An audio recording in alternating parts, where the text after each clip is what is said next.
tu as un appareil photo réflexe avec un objectif interchangeable et tu cherches un objectif à petit prix pour réaliser de beaux portraits. Aujourd'hui, je vais te donner mon avis sur le 35 mm f1.8 que j'ai acheté à mes débuts et avec lequel j'ai fait énormément de photos et de vidéos.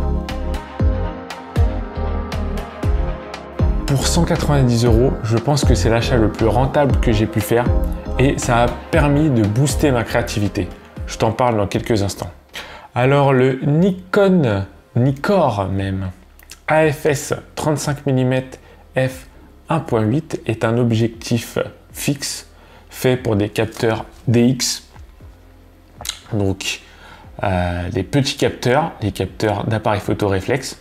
Il pèse environ 200 grammes. Il a un mode autofocus et un mode manuel. Et ce qui est bien, c'est qu'il est plutôt petit, plutôt compact. Et on sent que c'est une bonne qualité de construction. Alors, il y a 3 principales raisons pour lesquelles j'adore cet objectif. D'abord, j'aime sa faible profondeur de champ.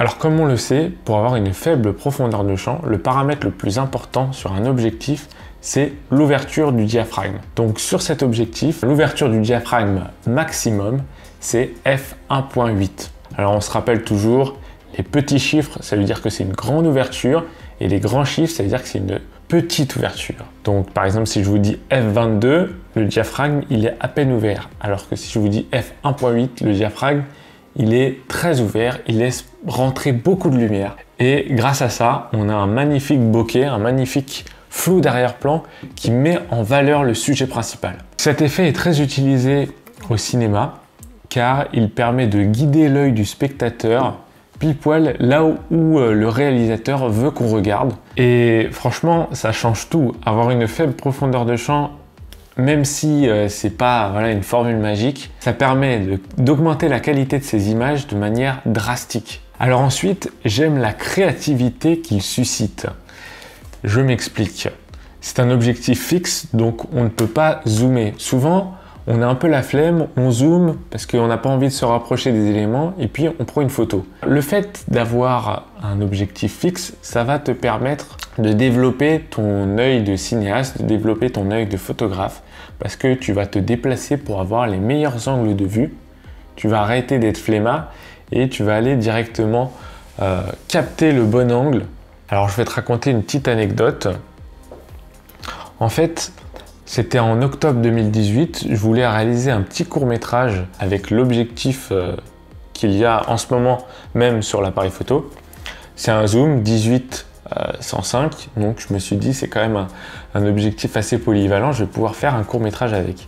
Bon, on commence à réaliser le court-métrage et puis il y a un de mes potes, pour ne pas le nommer, qui s'appelle François, qui fait une fausse manip sur le trépied et qui fait tomber l'appareil photo. À ce moment-là, il y a l'objectif qui se décroche et la monture se pète. Donc la monture sur l'objectif.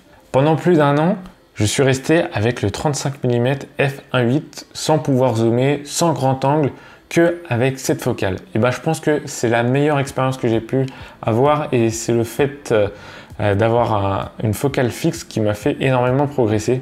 Parce que du coup, pendant 1 an, je me suis forcé à bien aligner les éléments dans ma scène pour avoir une belle composition. Je me suis forcé à me déplacer afin de trouver le meilleur angle de vue. Et ensuite, à un moment, j'en pouvais plus et je suis allé faire réparer mon 18-105. Enfin bref, vraiment l'important de cet objectif, c'est la créativité qu'il suscite. Et enfin, j'aime son prix. Parce que à 190 €, c'est quand même l'objectif le moins cher que j'ai pu acheter et le plus rentable. C'est-à-dire que je l'utilise presque tout le temps. À chaque fois que je pars en photo shoot, c'est lui que j'ai la plupart du temps sur mon appareil photo. Parce qu'il a un angle pas trop grand ni trop rétréci et il permet de faire des portraits très stylés. Donc je pense que c'est un objectif parfait pour les débutants. Il a bien sûr un inconvénient, c'est le fait qu'il soit un objectif fixe, qu'il n'ait pas forcément un super grand angle, mais il a pour avantage d'améliorer considérablement la créativité et tout simplement de faire des belles images.